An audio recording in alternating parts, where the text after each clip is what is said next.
30 seconds? All right. You have my little spritzer? Friends, thank you very much for coming. Hope you have a good time tonight. We'll be on the air just a few seconds. Thank you.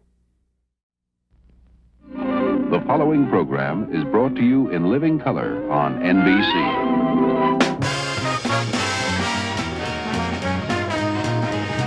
From Hollywood, The Tonight Show, starring Johnny Carson.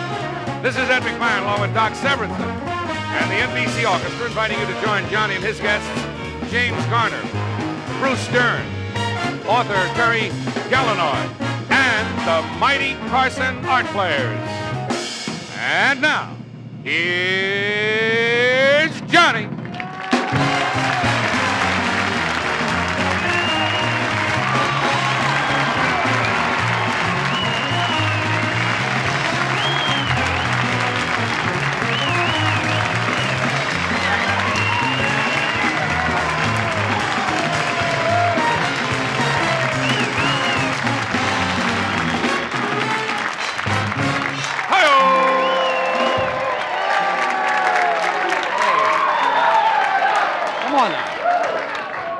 Thank you. It's very nice.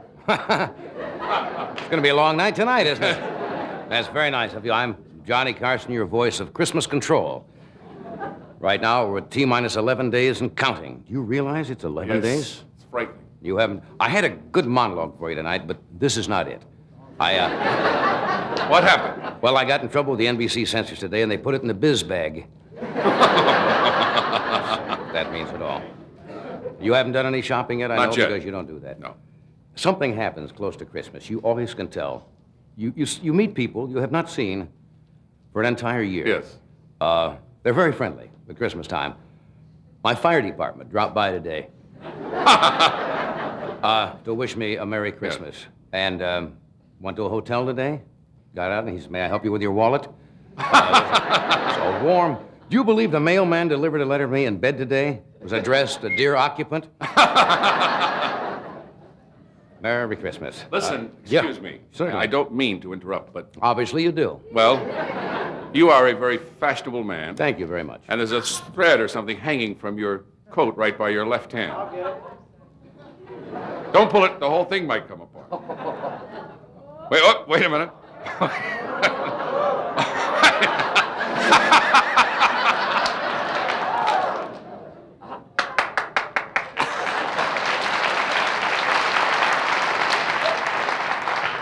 You show me one other show on television where you get a hand for pulling a thread off your coat. Something's wrong with the entertainment business. Unfortunately, my shorts are on my knees.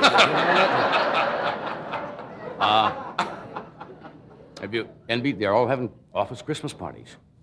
And a lot of companies don't do that anymore, true? Because they get out of hand and people say things at office Christmas parties. They wish they had never said the next day. But I cannot picture at an NBC office party or Christmas party with John Chancellor with a lampshade on his head. No. That doesn't make it. Have you seen what they're putting up outside here at NBC in construction? They're building a new building out here, which is called what? Disneyland? The wonderful world of Disney, or what? Disney on Parade. Which is kind of the roadshow version, I guess, of Disneyland. And they're building a new building out here. Have you ever seen construction work with big floppy ears? It's the weirdest looking thing. It's a long way to go for nothing, wasn't it? You might like this one. This was in the paper today. Day before yesterday, I think it was. They had a bear that was shipped to this country from a Himalayan bear, right? Or Himalayan, whichever you prefer. Which do you prefer? I prefer Himalayan. Given a choice of two, Himalayan. All right, a bear from Himalaya, let's say. Right. Or Himalaya. All right. What?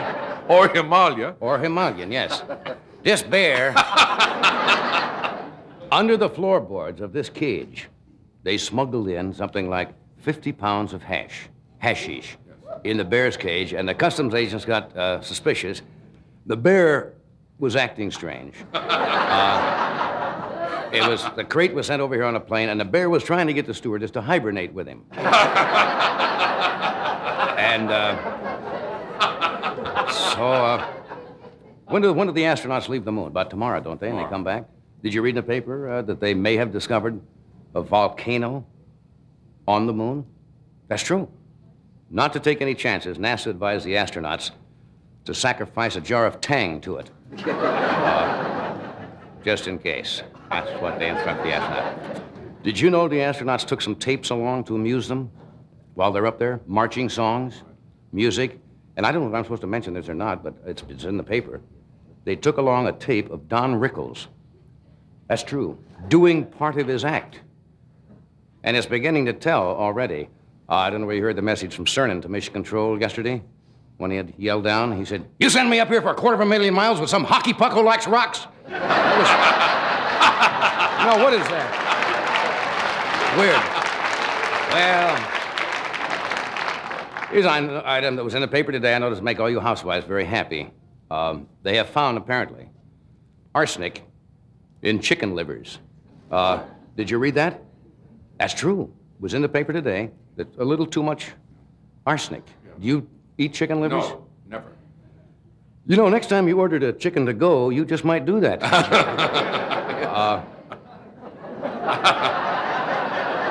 But the news travels fast.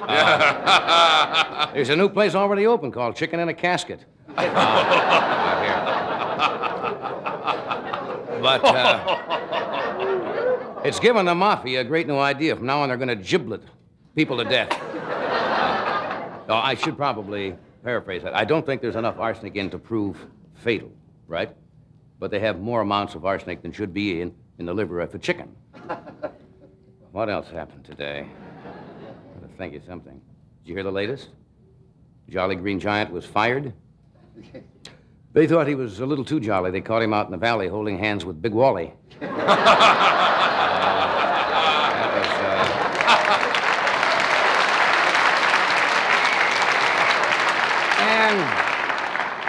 There's all. You know where Fontana, California is? No, I do not, sir. That's, huh? What? I don't. Fontana? Yeah, that's a city out here. Yeah. They're having, it's in the paper, they're having a haircut price war in Fontana, and they even offer specials. They'll trim 2 sideburns for free, or for a regular charge, and then I blew the joke. I was going to say they charge you. I said they're going to charge you to do both, but they'll do the third one for free. You see, that was where I was going with that joke, but it's too late now. No, I don't know where Fontana is. String trick will get them every time. Should be an interesting show tonight. We have James Garner with us. We have Bruce Dern. We have the Mighty Carson Art Players are going to present a special monster sketch tonight. We have a gentleman who's written a book, Terry Gallinoy, called Tonight, which is a history of The Tonight Show from the days of Broadway Open House, the days of Jerry Lester, through Steve Allen, Jack Parr, up through our residence here. Rather fascinating book. I found out stuff about this show that I didn't know, and about me. It's an interesting book. It's part fact, part fiction. A little gossip here and there, so we're going to talk with Terry about that. Aren't you interested in things like that? Behind the scenes? Yes, I am. I can't wait to get to it. Behind the scenes in showbiz? Yes. I'm a jerk, according to this book. I'm a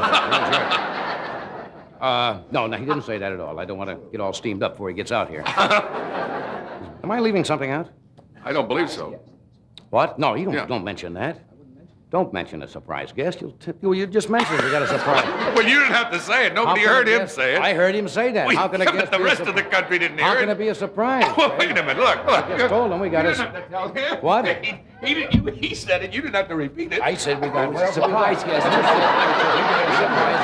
Only you and I heard that. If you didn't say it over this, they wouldn't know anything about it.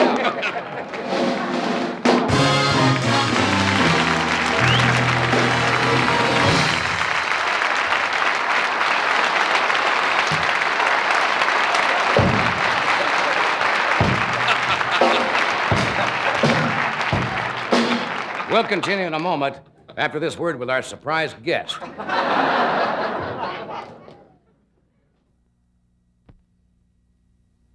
Mothers do a lot of nice things their families never notice. Hey, Gramps, how long have you been playing checkers? All my life. That's a long time.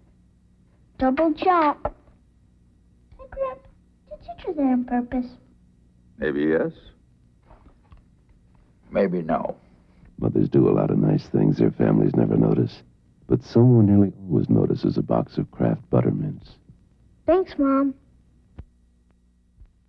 Everyone thinks of me as a bookworm, but I have another side, the inside.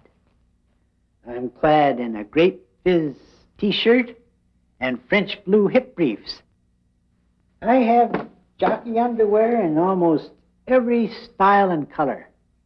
I may look like Wally Cox, but inside, I'm Tyrone Power. Jockey brand fashion underwear, what the well-undressed man is wearing this year.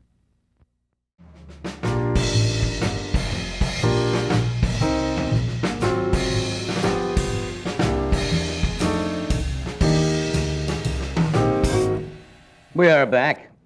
What are you laughing at? You're starting to go. I can feel you. The Yeah. holidays are getting to you. I get silly this season. Remember last night? You weren't on the show last night. I wasn't? Yes, I was. The night before last. It was the night before last you weren't on the show. Yes, right. Were you here when we were talking about Long Johns? No, I was not. Ah, here. well, that's what I meant. That was the night before. You weren't here. The Doc was sitting over here. Remember we talked about long Johns, long underwear? Well, Doc was over here. That's probably why I wasn't here then. All right. Anyway. Long John. Long Johns. And I said, somebody will write us and tell us where that expression, do you know? I don't know. No. For the long underwear with a trap door. All right, here's a gentleman, Don Michelson, an MD, a doctor. Oh, a doctor person. From Canoga Park, California. He says the phrase Long John comes from a phrase meaning goodbye, much the same as in the Dear John letter of World War II times. The phrase, along with the underwear, was invented in 1830 when a discontented wife took needle and thread and sewed the top and bottom of her sleeping husband's pajamas together. Later that night, when he tried to remove them and couldn't, he leaped from a bed in a rage and asked why. The wife answered by saying, "So long, John." So Long Johns are Long Johns ever since. No way I'm going to buy that. No way I'm buying that. He says, in the interest of accurate long underwear semantics, I remain warm and comfortable in cool Southern California. Don Michelson. P.S. Yeah. If you believe this, I have a great story to tell you about a bridge in the New York area that's been owned by a family for generations. It's a great buy and a real moneymaker.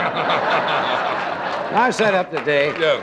and I was reading this in the office, but I without didn't that. see the P.S., and I said, that sounds about right, 1830, You were and buying all that? So we so still- long, John. So Long John, they've been known as Long Johns. Now, do you have any idea where the expression came from? I have no idea. Or why they call them Long Long Johns? John. I have no idea. We still don't know. All right. We will find out, however. Someone in our vast audience will know. Well, that's what I thought with Dr. Michelson, but he was putting us on. Here's a letter from a teacher, Jane Klein, Lincoln Elementary School, Framingham, Massachusetts. She says, I could not resist having my students write something for you. She says, I'm sure every other teacher in America will have the same idea, and you will come to rue that day. But nevertheless, here are my fourth graders' definitions. Now, fourth grade would be about, 8, 9 years old? Mm-hmm. Something like that. Of who is Johnny Carson? That's all she asked him, and asked him to write an essay. And she sent us some of the responses here. Does that look like school, the old tablet paper? This is Cheryl. Johnny Carson, right? Right. Johnny Carson is a star. He's very famous. Sometimes he's on TV. I like watching him because he is funny. My sisters don't watch him. That's the whole all. composition. You got one in that household. That's all. I got one. My Cheryl's sisters don't watch. Johnny Carson by Martha. Very neat. Yes. Johnny Carson is a bango player. Now, I assume she means bongo. Bongo player. He is famous for the bango and his singing.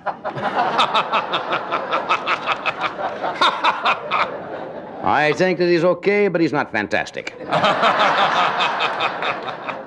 You know that he used to be famous for bangos? He was. Really, he's okay, but I wouldn't like to be him. If I played a bango for a living, I bet I'd never get paid that much. In a way, I would like to meet him. Another way, I wouldn't. Do you know why? Well, he'll start playing and do junk like that. I don't know whether I got Who you were Martha. supposed to be. I don't know whether I got Martha or not. What's a bango? All right, let's see. Johnny Carson. There's no name on this. Or Jane, I guess, Jane. right? I think he's a football player. For the Redskins, he is a quarterback. He is famous for getting a lot of touchdowns. He runs fast with the ball and gets a lot of touchdowns. I think he's great. Because I don't think... What is that? No, because I don't think he's great. I think he's dumb. These kids are vicious. I do great for about the first half of the letter, and then these little vicious people turn on me. I think he's great. I don't want to meet him. He's dumb. All in a paragraph. Who is Johnny Carson? I don't know who he is. Is he a great big star? Did he invent something? I want to know about him. Is he going to visit? I don't know. I hope so. If he invented something, I hope it's a toy so we can play with it. But if he's a famous movie star, I hope we can go to the movies with him. Who is Johnny Carson? I'm getting worried. Who the hell am I anyway? I don't know. Johnny Carson is a very famous actress.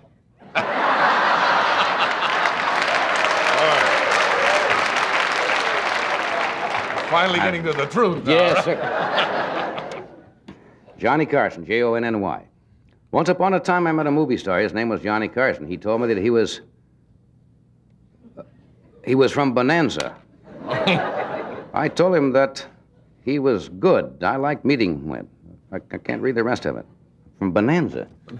Kids have great minds, don't they? They just make up things. Here's one from Monica. Johnny Carson, I don't know much about him.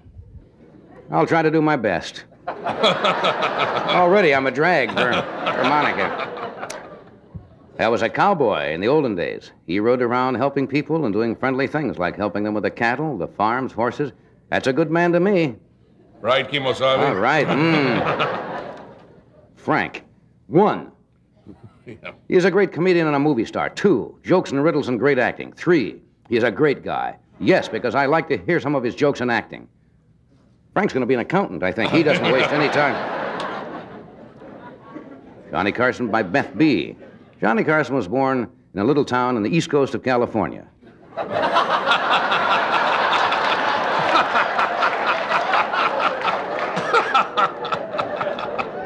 Here's one from Jimmy. Johnny Carson's a bread boy.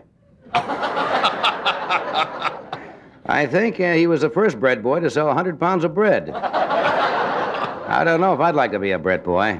He sold so much bread, it's like that. He sold so much bread that he became famous. If I meet him, I'll probably try to sell me some bread, so I'm not sure I'd like to meet him. Do you believe that? Everybody wants bread from me, I tell you. Here's Martin. Johnny Carson's a singer.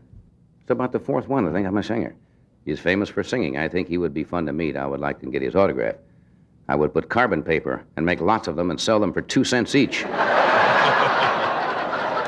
2 cents. For the first 4 lines, I'm sensational. And then he sings me with 2 cents apiece. They're going for a nickel on the open market. A singer again. This is from Carolyn. Johnny Carson plays the guitar. That is what he's most known for. Johnny Carson has a television show. I think he's sort of queer.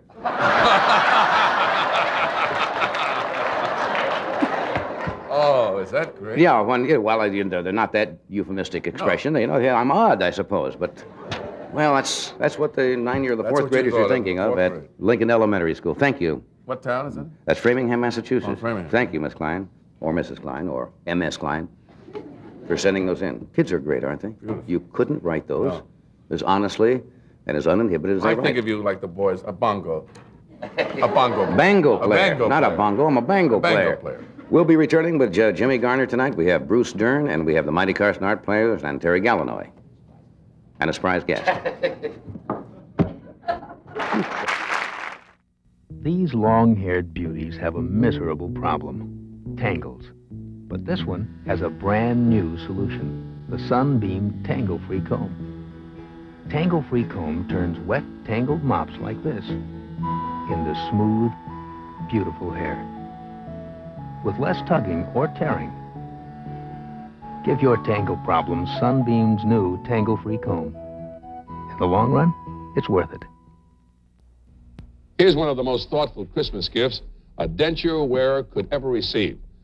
The Sonac Denture Cleaning System. In just 3 minutes, Sonac's electronic action removes the stains and deposits other denture cleaners leave behind. Actually leaves your dentures feeling cleaner and fresher than any other denture cleanser. It's only $18.95. Yet in just 3 minutes, Sonac removes the stains and deposits other cleaners leave behind.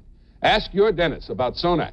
Gift price now at leading drug, discount, and department stores.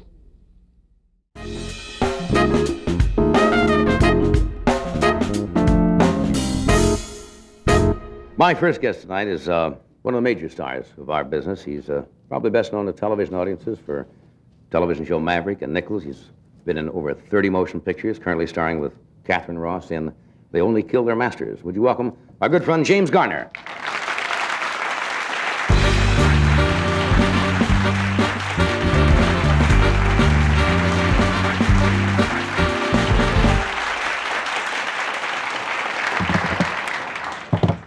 time since I've seen you. Yeah, it's been quite a little while. I haven't had anything to say.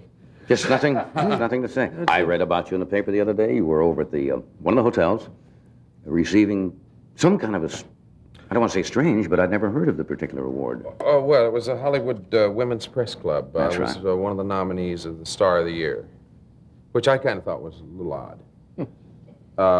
Marlon Brando was nominated, Burt Reynolds was nominated, and Peter Falk won it, and deservedly so. But when they announced me, they said I was nominated for quietly going about the business of making motion pictures. That was your nomination? Yeah. I couldn't understand that. You know, I hadn't had a picture out in a year and a half, but... That's weird. Well, I figured they nominated me because I didn't do anything bad.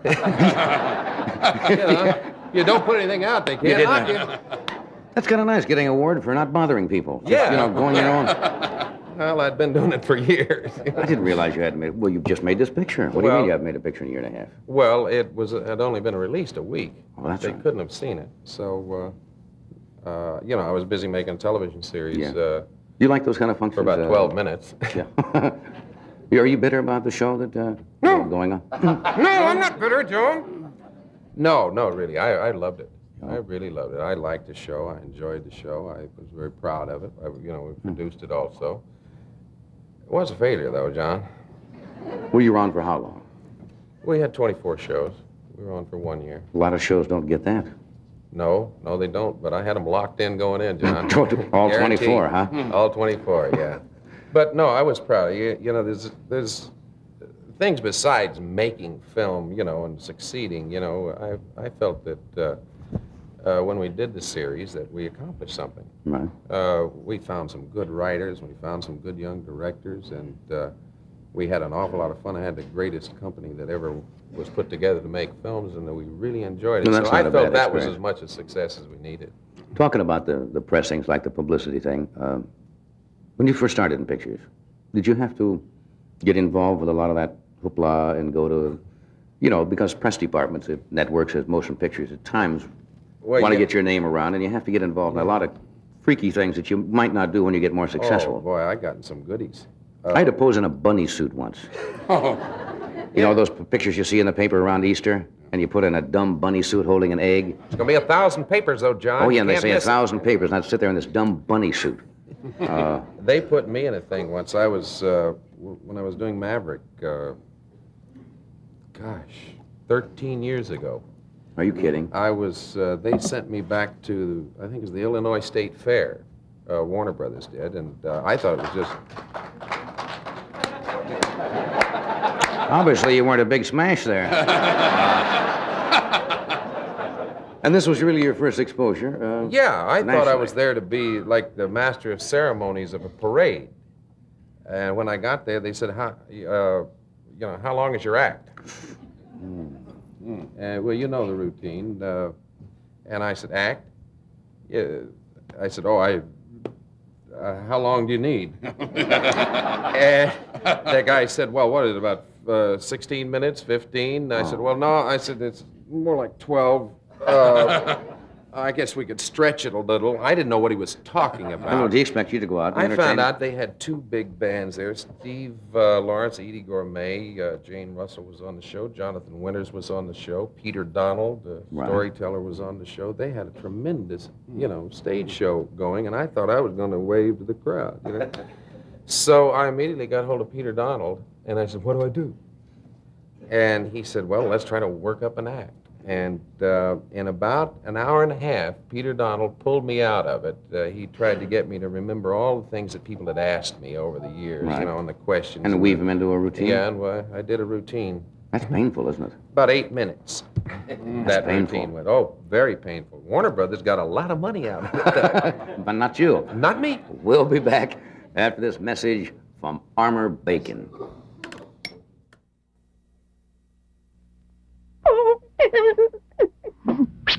Ooh, close. The good egg fairy. What do you have against armor bacon, dearie? It's just so many people eat armor bacon with eggs. I can't keep up, eh? Relax. I'll whip up a roomful. Cheap wand. Enjoy armor bacon with pancakes if you prefer quality bacon. Armor has the star. Got any glue? In the world of ham, you have to know your way around the fat and gristle.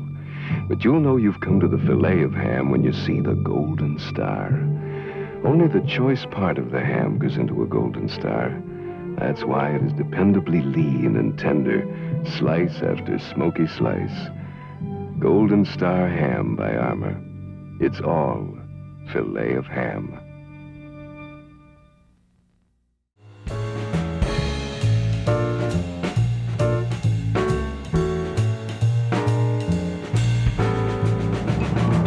We are back. We're talking with Jim Garner, and Bruce Dern is going to be with us. And the mighty Carson art players are going to do another one of their dramatic sketches. And you're pretty choked up about that, aren't you? I've done a couple of And Terry Gallinoy, who's written a book about this very show. Do you remember Broadway Open House at all? Oh, yeah. He goes, he starts way back there with Jerry Lester and Broadway Open House and takes it all the way through.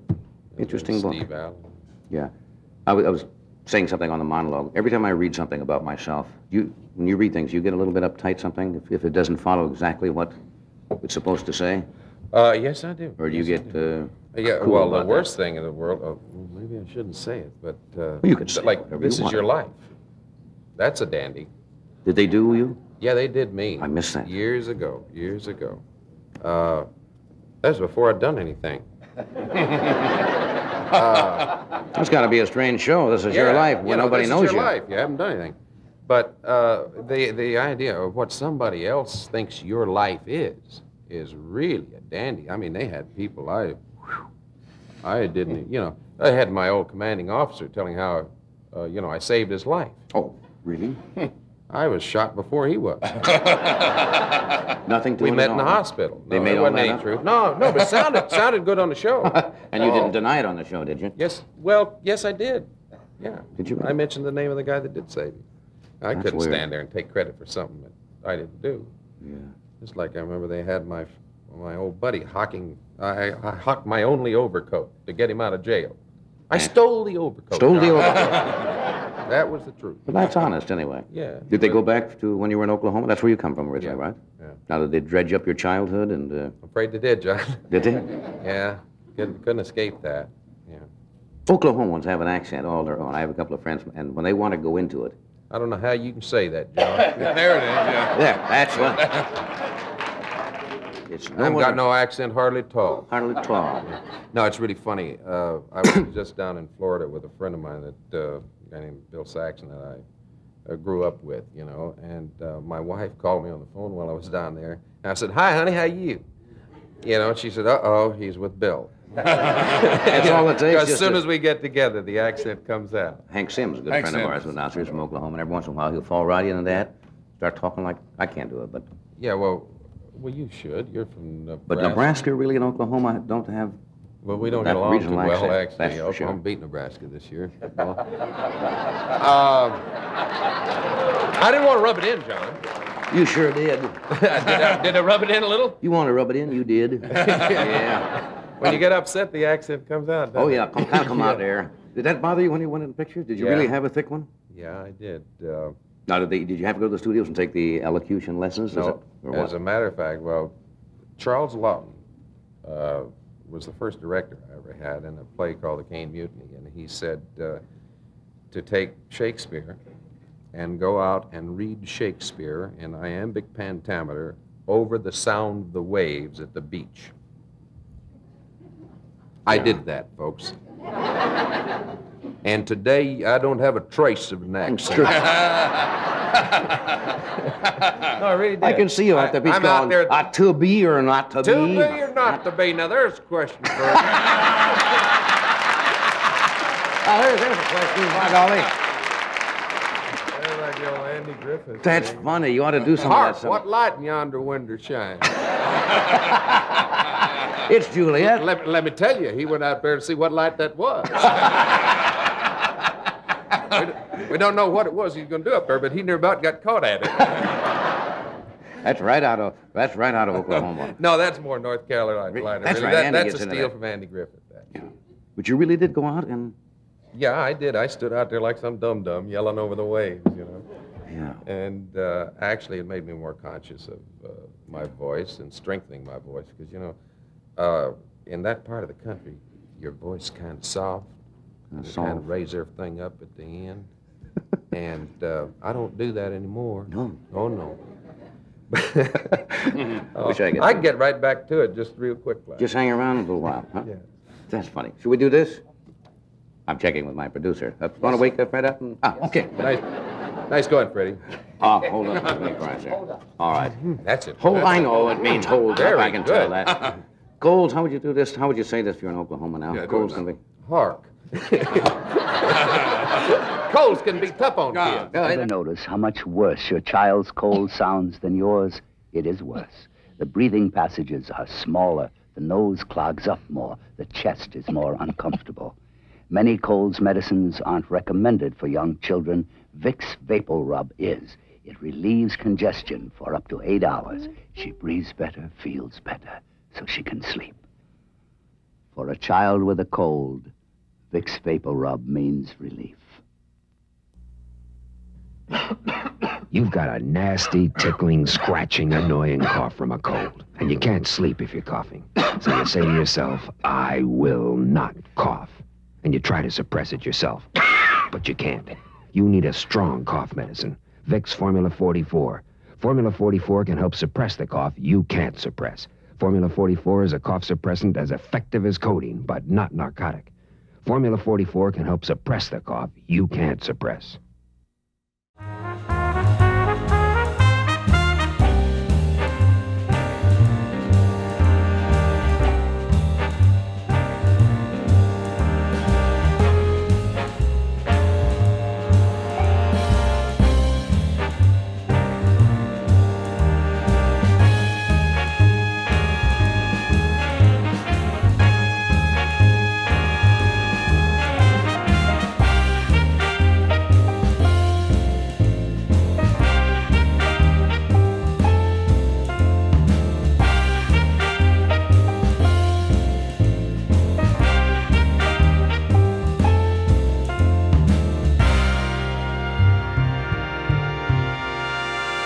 Doctor.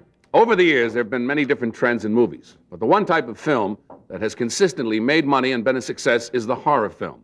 Tonight, the mighty Carson art players would like to pay tribute to these great films by presenting a classic scene from one of those films.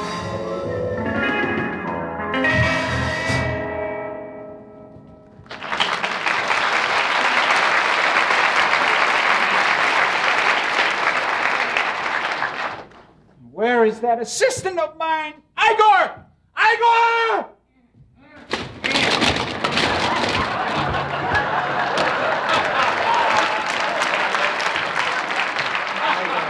Pathetic. That was pathetic. I told you, use the door, Igor. Use the door. Door. Great.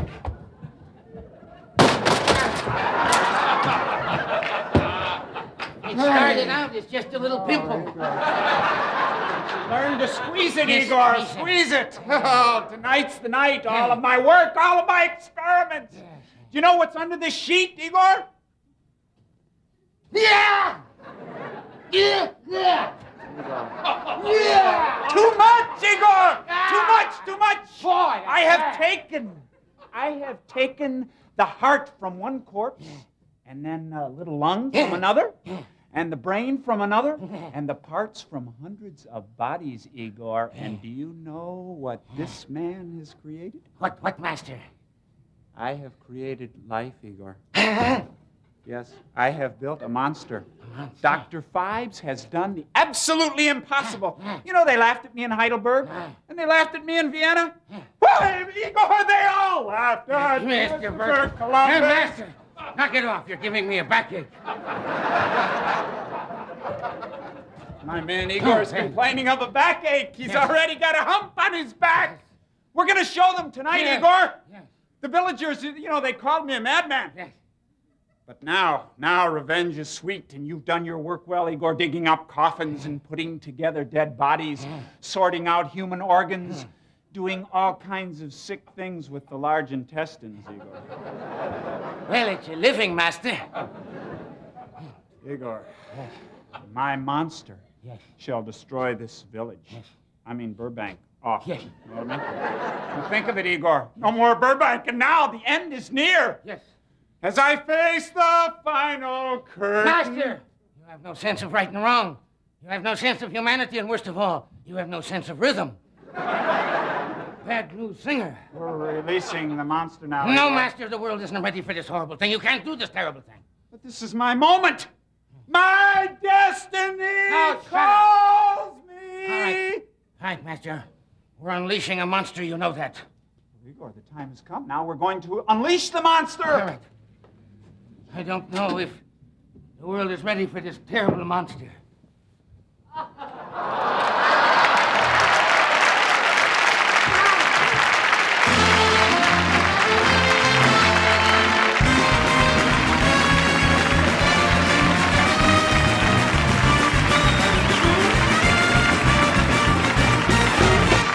That played. Okay. More to come on the show, but right now, stay tuned for this message. The holidays are one time when you want things to be perfect. Hormel makes Cure 81 hams only one way, dependable. You made everything just so. So we made Cure 81 lean and tender. Everyone's counting on you to make the day. You can count on Cure 81 to be flavorful. Each Cure 81 earns its registration number by passing 17 Hormel inspections. You earn the praise each time you serve it. Dependable Cure 81 hams. One nice thing about the Dutch Masters Christmas collection is that each gift is 2 gifts in one. The jar of 25 presidents is also an opaline candy jar or pencil holder. The bucket of 50 perfectos is also a planter or knitting basket. And the Dutch Masters Showcase is also a letter tray or toy box. The Dutch Masters Christmas Collection, America's most wanted fine cigars in reusable packages. Each one is 2 gifts in one, or maybe more.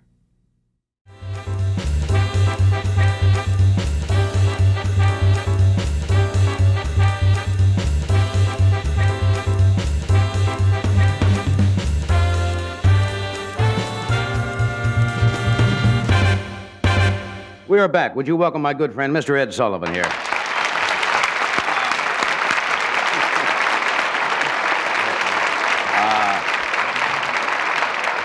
How did you feel coming up on that board, Ed? I thought you were going to fall right on my kiss. Wouldn't that have been awful? The end of a sketch, and here he is, right down. Good to see you.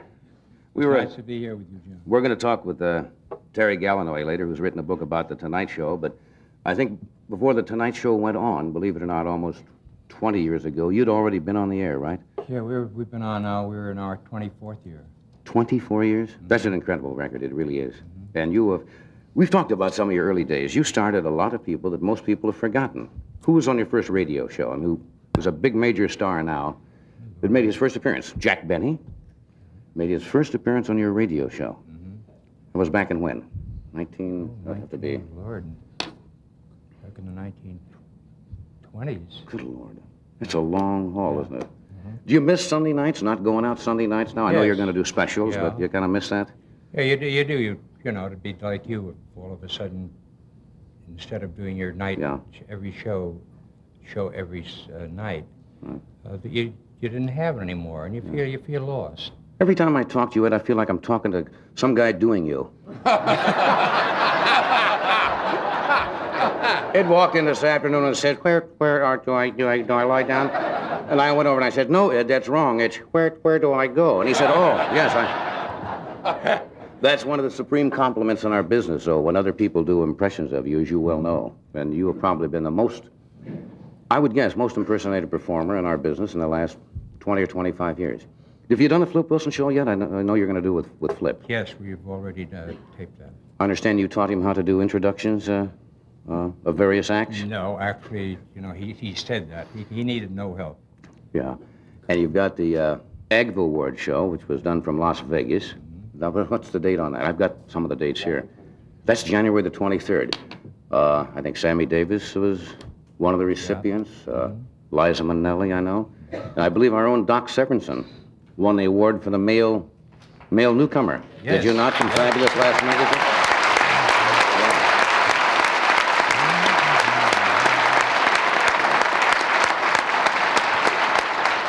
Well, we've got 4 shows coming up, Right. and we're all looking forward to them. There's the Agva Award show, as you Right. know. It's on January 23rd. The TV Comedy Year's on February 20th. Yeah, you're doing 20 years of television comedy, right? Yeah. And it's magnificent. They, to Right. go back into the files and pick out little just gems of comedy. And the Flip Wilson show will be the last week of January. And we're going to do a show on Broadway, John, that you will like very much because you'll recall so many of the people who were stars on Broadway and the shows you saw there.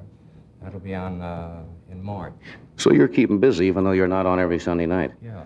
If you had to pick out, and I suppose people have asked you this question before, Ed, if you had to pick out over the 20, 23 years of your Sunday night show, what stands out in your mind? I'm sure that the first time you had Nureyev or somebody like that on... That's right. I think the first great kick, or the greatest kick of all, was getting the European performers to come on. Because up to that time, that hadn't been done. That's right. And it was a great thrill to have them, Chevaliers and, so many of them. You paved the way. I don't know whether I've ever said this publicly or not, because in the early years, everybody said, what does Ed Sullivan do? He comes out and he presents a lot of people. But you... I've often asked the same question. What am I doing out here? But you set the standard for a lot of variety shows because you did things in television that were not done because of your newspaper experience, and you were basically a good editor. And you brought things to a show that had not been done before. Brought the Beatles to this country when nobody had ever heard of the Beatles, and they showed up. There were never scenes like that, I think, ever on Broadway. The crowds that assemble outside the theater and outside their hotel, that always will remain as a highlight. How about naming the theater after you? They named the theater after you in New York City, right? That had to be a kind of a highlight. They didn't call it Solomon, they called it Ed Sullivan. Ed Sullivan Theater. Let me do this little commercial there, and we will come back. You still keep a hand in your column actively in New York? Oh, yeah. I do two. Well, I only do 2 a week now. Right. All right, we'll do this. We'll be right back after a word from one of our sponsors, and we have a few. Here's how Presto's Jumbo Fry Pan stacks up against pots and pans. Take a pan for a roast, a pan for potatoes, another for carrots, and another for green beans. And when you're finished, wash them all. But Presto's Jumbo Fry Pan cooks meat and potatoes and carrots and green beans for up to 8 people. It holds a whole dinner, and you clean a pan instead of a pile. Try it for size. The Presto Jumbo Fry Pan. Intimate by Revlon. Diamond Facet Spray Mist. How'd you know? An intimate teddy bear. He looks just like you. Perfumed bath powder. A basket of intimate. Did he give me intimate because I like it? Or because he likes it? Ho, ho, ho. Give her something intimate. It's really a man's fragrance. Intimate by Revlon. Beautiful.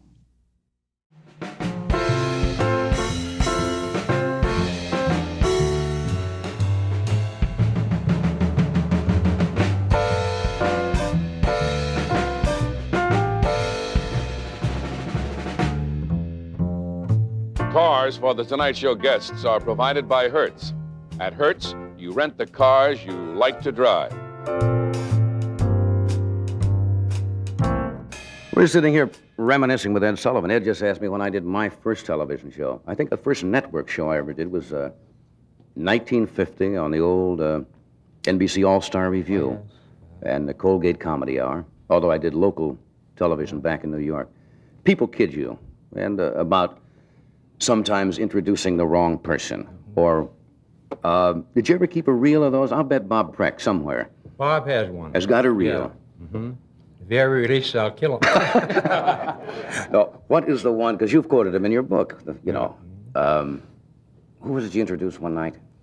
You don't mind if I kid you about this? No, of course not. I remember one night you had somebody on, and it was a singer, this some years ago, and you said, let's hear it for, and the name, like we all do, the name just escaped you for a second. Let's really hear it for one of America's really great singers.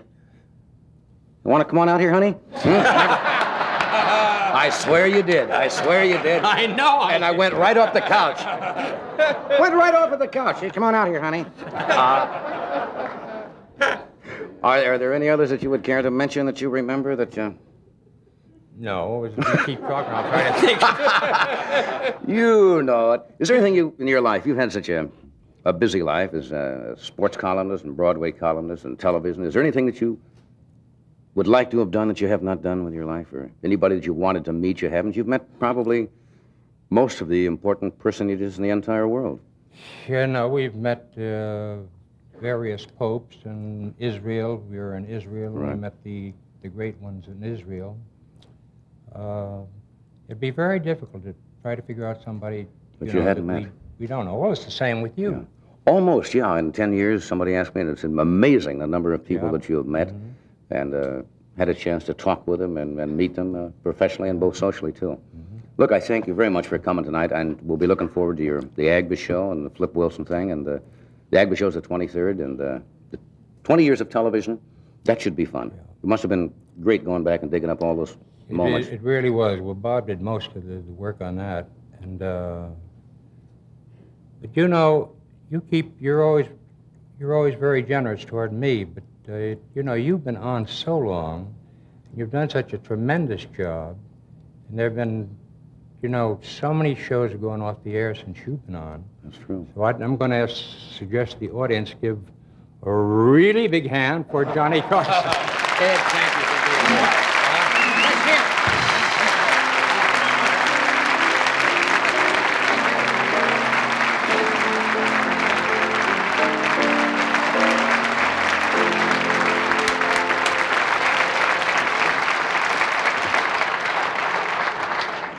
Still sounds a little like Will Jordan, doesn't he? Yeah. He says, let's hear it for a really big hand. He's a nice man. Yeah, it's quite a competitor. We will, what? No more commercials for this segment? How about that? The day we run out of commercials, there'll be nobody sitting behind this desk. I want to bring out the gentleman who was in our sketch. He's a fine actor, and I think just recently is getting a lot of the recognition that he deserves. Movie that he and Jack Nicholson starred in called The King of Marvin Gardens opens nationally on Tuesday. Would you welcome, please, Bruce Dern. Bruce.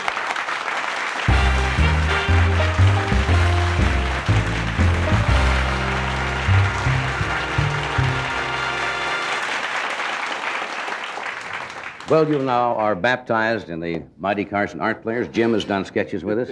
Remember the naval sketch we did once on the Mutiny on the Bounty sketch? Yeah, when Melton Burrow dropped Crazy his pants. sketch. I remember. Next, that's probably true. It is true. Next to this sketch, Bruce, what's the worst movie you've ever been in? I mean, we know that. Oh, no, I didn't No. do that. Come on. The worst movie I was ever Everybody's got, every actor has got one that they go, oh, You boy. can't think of one. I can think of 4 or 5. I did. The worst one I was ever in was probably The Incredible Two-Headed Transplant. Now, did you make that up, or was that a picture? Oh, that was a picture. The Incredible Two-Headed Transplant. I made a two-headed man. What, Lived in your local nice neighborhood. just your average next-door neighbor. What year was that? I didn't That catch was that about one. 3 years ago, and it was here just that quick. Baddie, huh? Yeah, right. Just beyond Hanson Dam, they have a theater. They showed it there at night, and that was it. For those of you who know where Hanson Dam is. I don't know whether you saw the show the other night, but I was talking with George Carlin about the name Bruce. No, I'm serious. This is very honest. And we had had one letter, I think, came to NBC. One letter.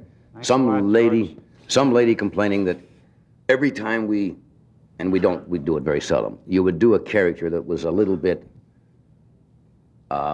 Go ahead, John. no, I don't want. I want to say this delicate. Let's say that we always use the name Bruce, and she was very upset about that and thought it was wrong.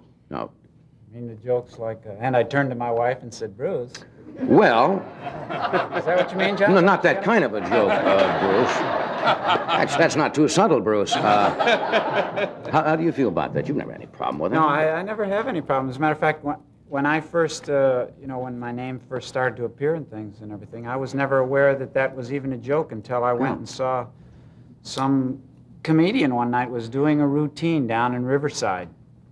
A guy I used to know named Hollis Morrison, and it was a joke that he used in his routine. And I was a little stunned by it. Right. And I called Gramps on the phone, whose name is also Bruce and is 90. And I said, what did they lay this particular handle on me for? Have you ever had any strange connotation to your name? And he said as to the fact that he had not. And was very upset that people were abusing the name Bruce. Yes. Well, we won't abuse it anymore. No, I don't mind it. I think it's... Your grandfather, you say, was 90? Yeah, he's 92 now. I have a grandfather. Does most of your family live to be that Midwest, yeah? Yeah. No, he's the longest one. He's the first one over 85 to make it. 92, that's great. That makes you feel good, though, doesn't it? He goes to work each day. He lives in Glencoe, Illinois, and he goes down to work in Chicago. Hey, that's it. Clap it up. North Shore. Your family background is different from a lot of actors because I understand you come from a fairly well-to-do background, and many actors, I guess the great majority of performers, come from backgrounds that are not particularly moneyed. What was the incentive to be an actor? And did your parents... Well, communication was a big incentive because we had very little at home. And, hey, let me tell you, when I used to push my food on my plate with my fingers. So Mom made me wear white gloves when we had beets. So when I pushed my You're putting me on. No, and then I had to wash them afterward. That's how Mom thought, you got son to eat correctly. Was put the white gloves on. That's it, and then you had to wash them afterward. Spotless. Oh. Can I ask you why you push the beets onto your fingers? No, I pushed the beets onto my fork with my with your fingers? Yeah. Oh, that's better. I thought you pushed the beets onto the fingers. It's much easier to... I was trying to figure out how you held them there. How do you get the beet on there? We'll take a break. We'll be right back. I thought it was on the finger. finger. Mashed potatoes. We'll be right...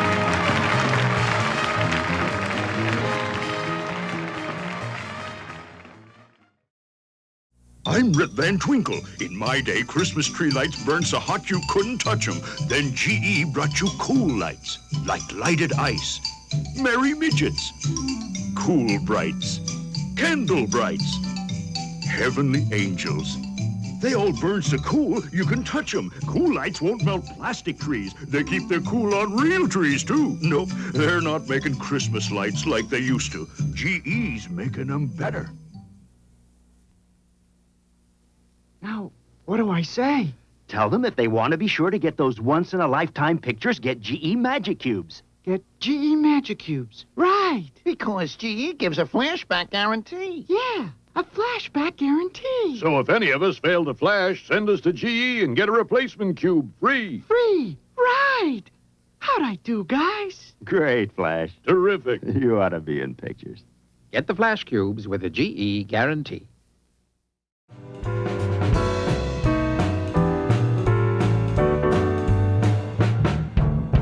We're back. We're talking with Bruce Dern and Jim Garner, and Terry Gallinoy, the author of a book called Tonight, will join us in a little while. Most performers, or actors who want to get into the business, look for recognition. That's the idea of getting out and becoming known. And then after they achieve a certain amount of success, you kind of pay the piper along the way someplace, and a lot of men resent the fact that people intrude on them. Does that put a strain on you now that you've become more known?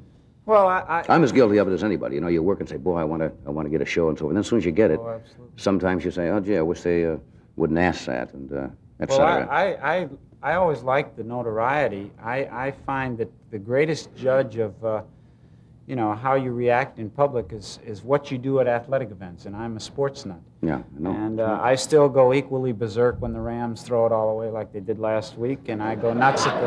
That reminded me of the old Mets baseball team in New York for a while. Everything fell apart. I used to think, well, now that I'm, kind of established, can I go to the game and root like I always have? Or are they going to think, hey, come on, sit down. You got it, let us cheer. Quit making noise, loud mouth, big star, he's got a mouth off, But I don't think at sporting events people feel that way. They get so wrapped up in the thing that they really don't bug you too much there. I did that last week. I was down in St. Petersburg, Florida. I bought part of a hockey team. In St. Petersburg, Florida. Good investment, Jim. A hockey team in St. Petersburg? Yeah. Here comes the puck.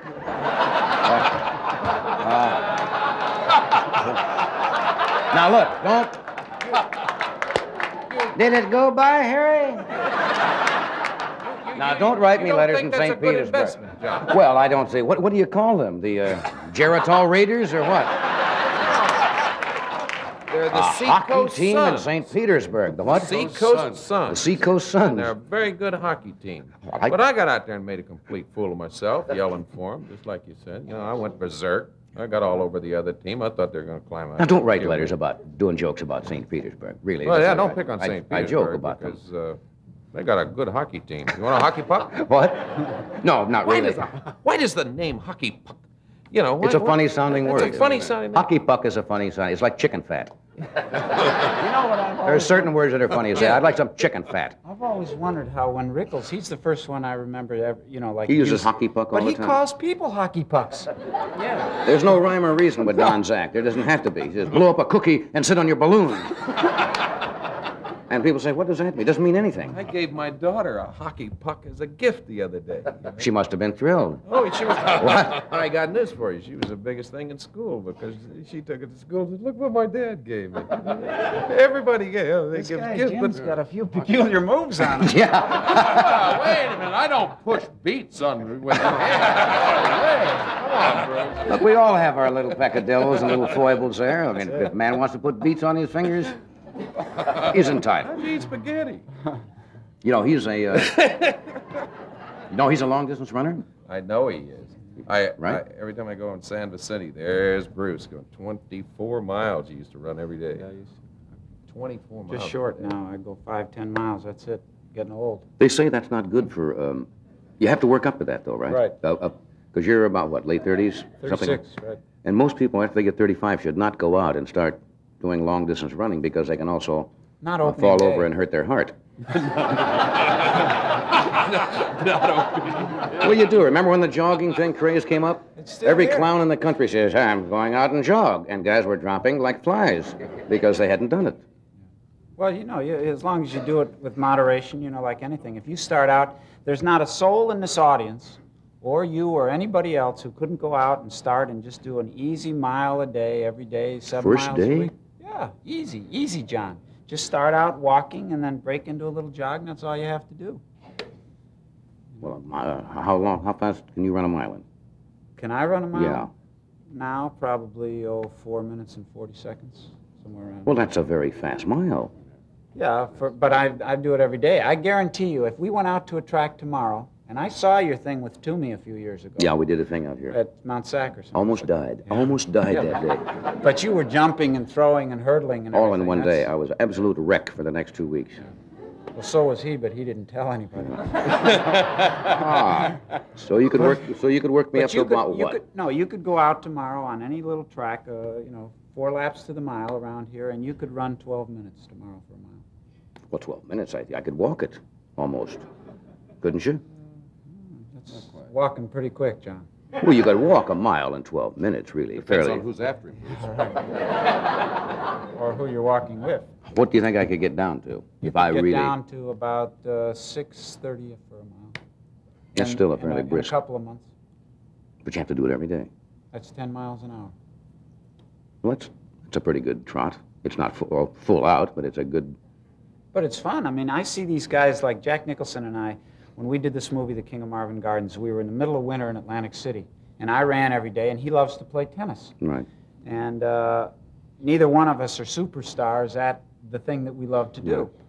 So I got him running, he got me, trying to maneuver around a little tennis. Well, he's a maniac, man. I mean, you hit a ball to him, and he's got to go into the net for it and go back, climb walls and everything, And he's not a good player, but he gets the ball. So now it's my turn to take him out and run him. That's right. Run him to And so death. I got to run him into the ground. He's psyching out on the tennis rat. You know that. Absolutely. That's funny. Let me take a break, and then we will have Terry Gallinoy join us after this word from Budweiser, the king of beers.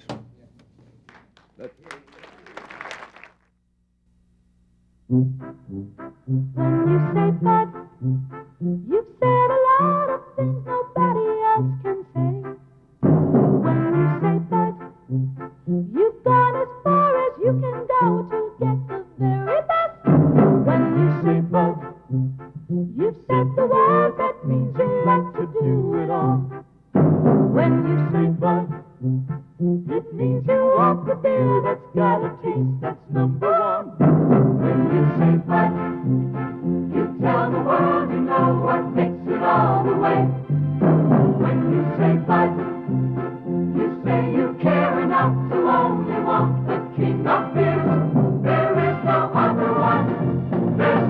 something less.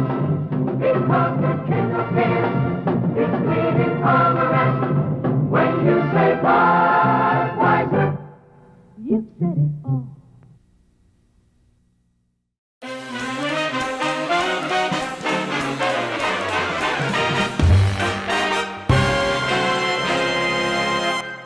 My next guest is Mr. Terry Gallinoy, who is a writer, producer of television specials, many books, magazine articles, creator of over 100 award-winning television commercials. And he's written a book called Tonight, which is about, and on the picture is a picture of Jerry Lester, Steve Allen, Jack Parr, and myself when we were all about 12 years old. And it's an interesting book, and as I say, I found out a lot of things about myself I didn't know. Would you welcome Terry Gallinoy?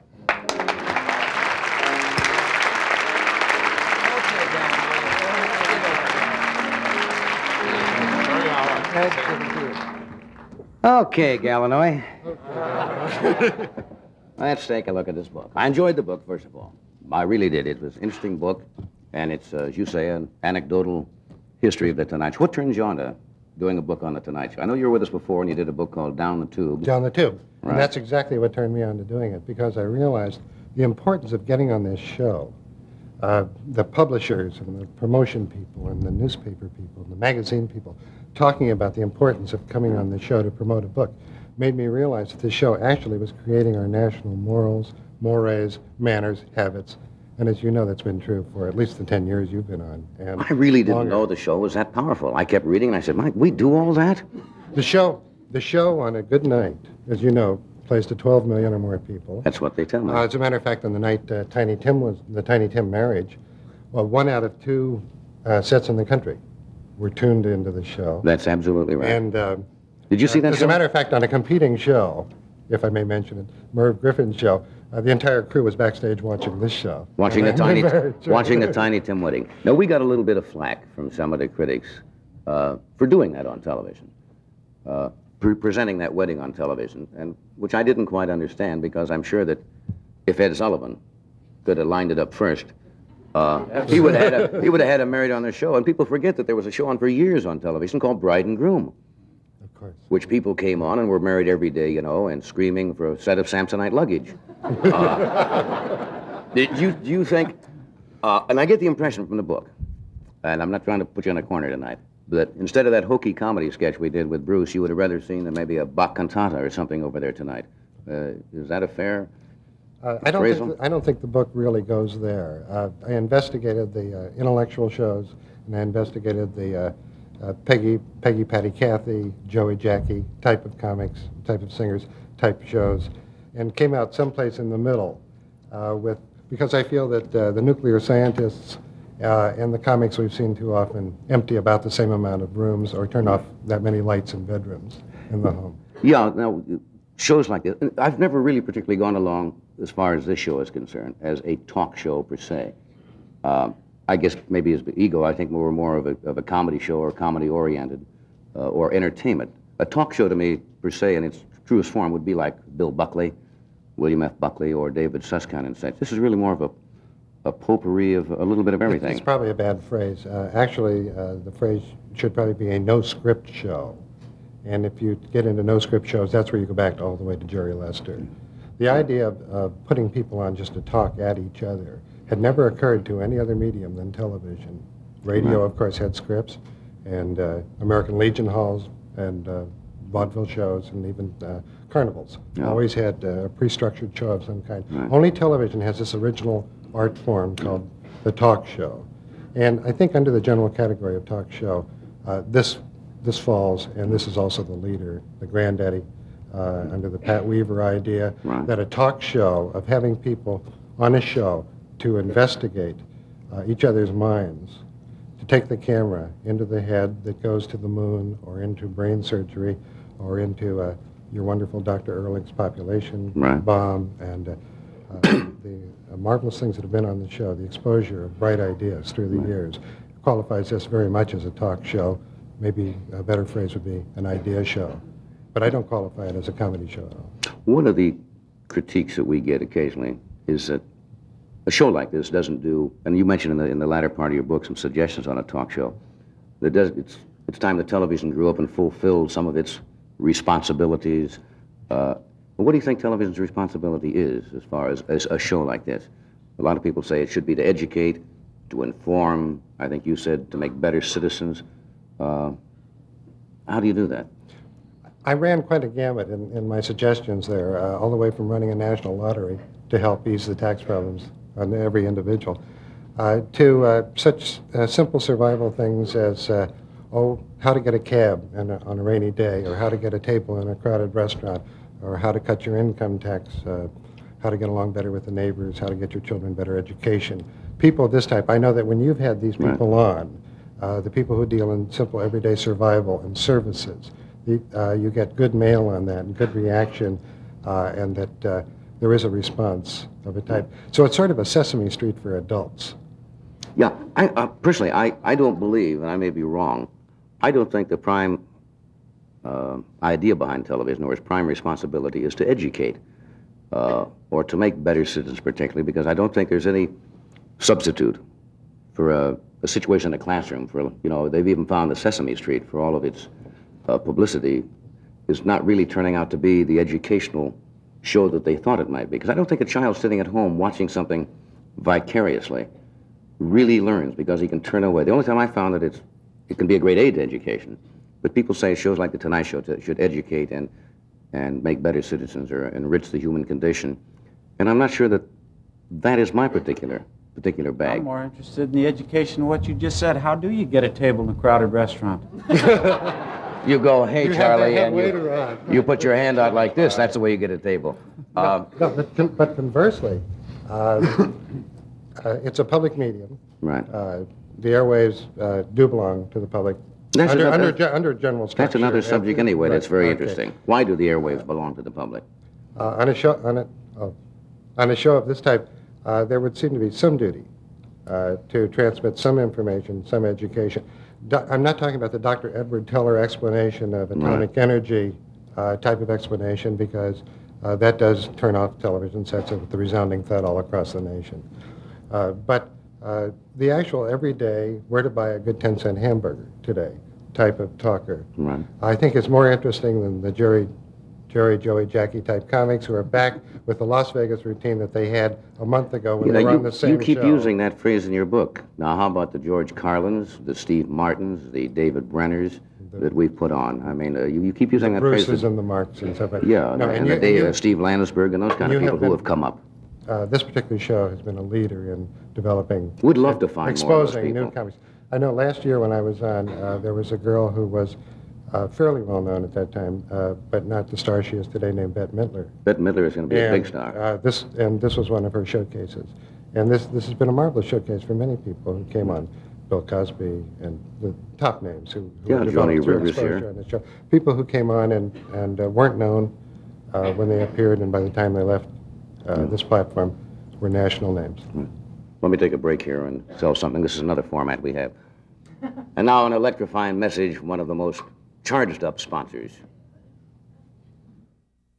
When you buy a battery, here's the one to get, the Go Lifetime Battery from Exide and Willard, products of ESP. Just look at this remarkable guarantee. If the Go Lifetime Battery ever fails to hold a charge while you own the non-commercial passenger car in which it was first installed, this battery will be replaced free at any Exide or Willard dealer, provided you present the registration card when you apply for the replacement. That's power. Guaranteed power. You just watch and you'll see what I mean. Gentlemen, start your engines. These are the Go cars. Each has a Go lifetime battery, the battery guaranteed to its owner for the life of his car. If it ever fails to hold a charge, he gets a new one free. Make your car a Go car with a Go lifetime battery. Power enough for the life of your car. Guaranteed by Exide and Willard.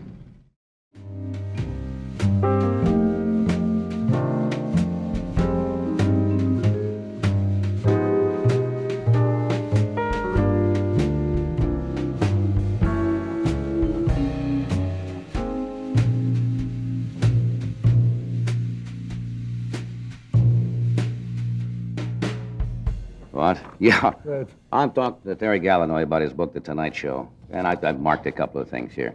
Now, can I ask you something personally now? Because when people write about me, as I say, I get a little uptight or something. Now, you had something here about when my brother Dick came into my office one afternoon to quit. And Dick had done the show since the inception. And you say Dick had directed the show from the very beginning, and now he decided he wanted to go back to California to direct the new Don Rickles show. And then, quote, said his brother. That's me. Looking down at the jokes in his monologue for that night. Listen, do you think we can get Bobby Quinn to do it? Quinn had been associate director, and Johnny Carson has liked his way of handling the cameras in the show. And with that much of a goodbye from his brother, Dick Carson left. You see, now, when I read something like that, I really get steamed, to tell you the truth, because it's just not true. And it makes me sound, sometimes writers almost have a penchant for taking performers and want to make them mysterioso, that they are aloof, like they are cold, like they have no emotion or affection at all. Now, that's not the way that happened at all. I don't know if you talked to my brother about it, but we talked about him leaving for 6 weeks. He wanted to come back to California. He had an opportunity to do the show. But it makes me look like an idiot, you know, like, oh, well, you're leaving? Okay, goodbye, see you later. No. This is the information given me from Not someone, my brother. Not from your brother, but from someone who was a member of the production staff at the time, who said, as I heard the story, and as you know, and as you know, when I was researching this book, researching thousands of programs and hundreds of personalities involved here, I talked to those who were involved, searched the press files, tried to find truth where it existed and as it lay within the limits of the tremendous job of putting together 20 years of personalities involved. But you don't and talk I would to be, the actual people, you mean? Oh, I talked to many of the No, but I mean, in that actual people situation, you didn't involved. talk to either one of them. But I talked to a man who heard the story from the brother who, at the moment he walked out of the room, and said, he came out and said, Third person. the following. Third person. Third person journalism is the accepted American system. It may be accepted, but is it right?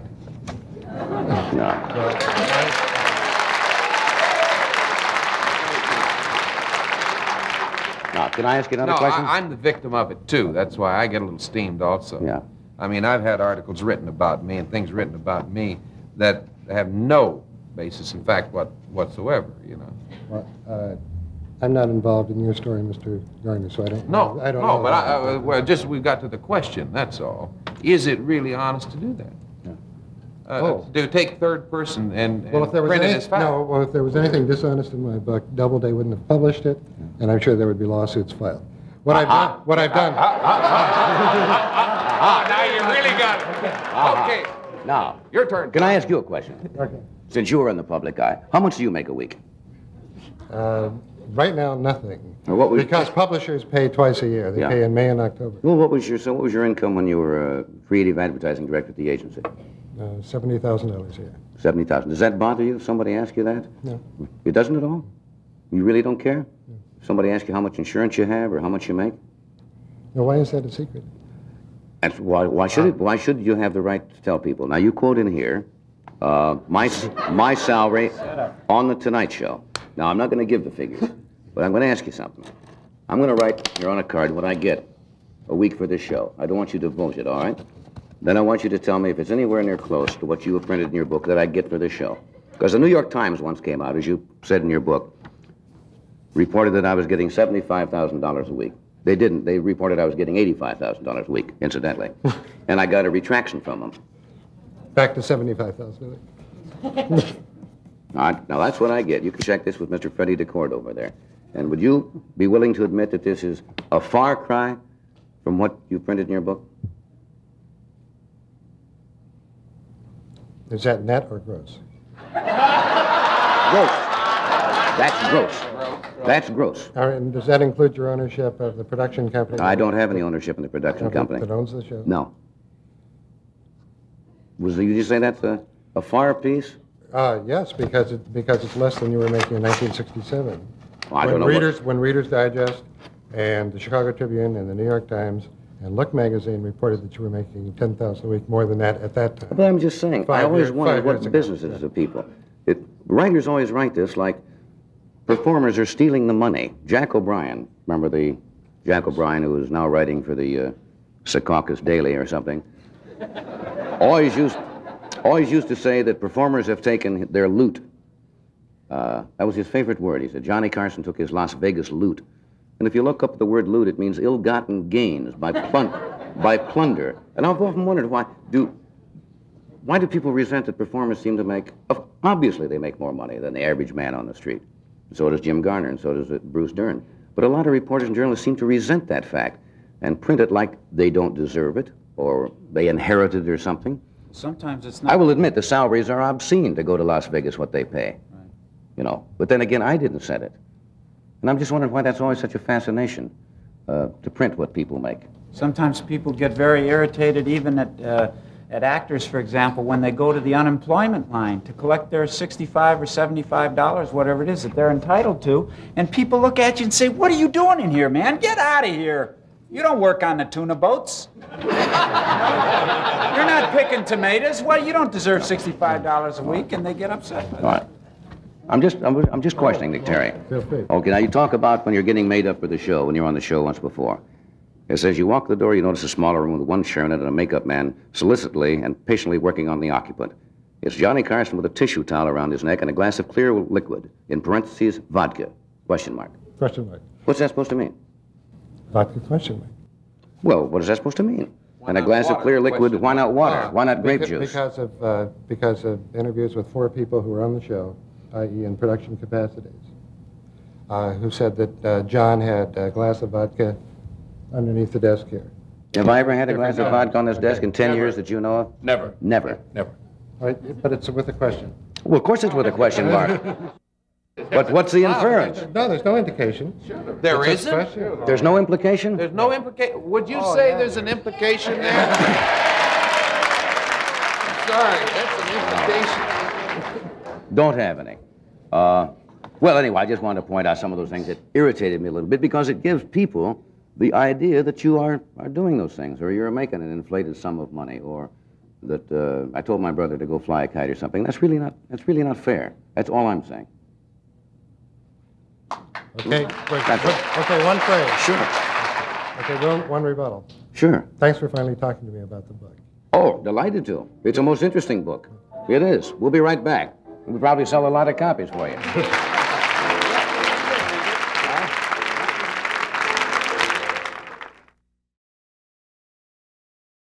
Howard Cosell with Bulldozer. Why Fruit of the Loom colored underwear, Bull? Team morale, Howard. These colors really cheered him up. Incredible fashion colors. Miner's gold, political plum, dusty rose, and lime green. Gotta go, Howard.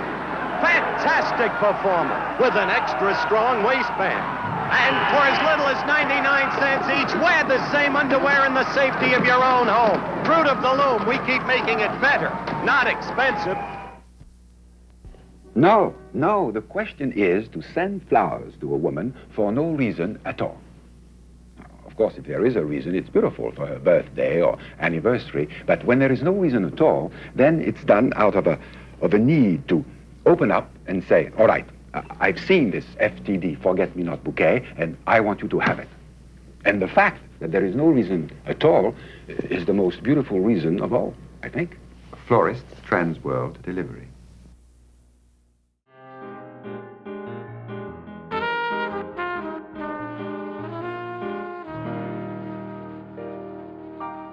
Just to show you what a keen guy I am, the book is called Tonight by Terry Gallinoy. And I thank you for being with us tonight. You are. I'm a prince. Not giving him king, they're giving him prince.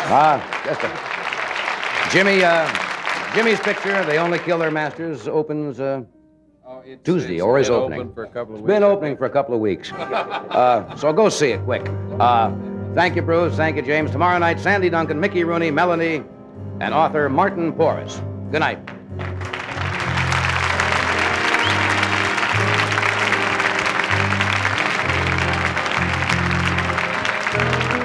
This program was pre-recorded.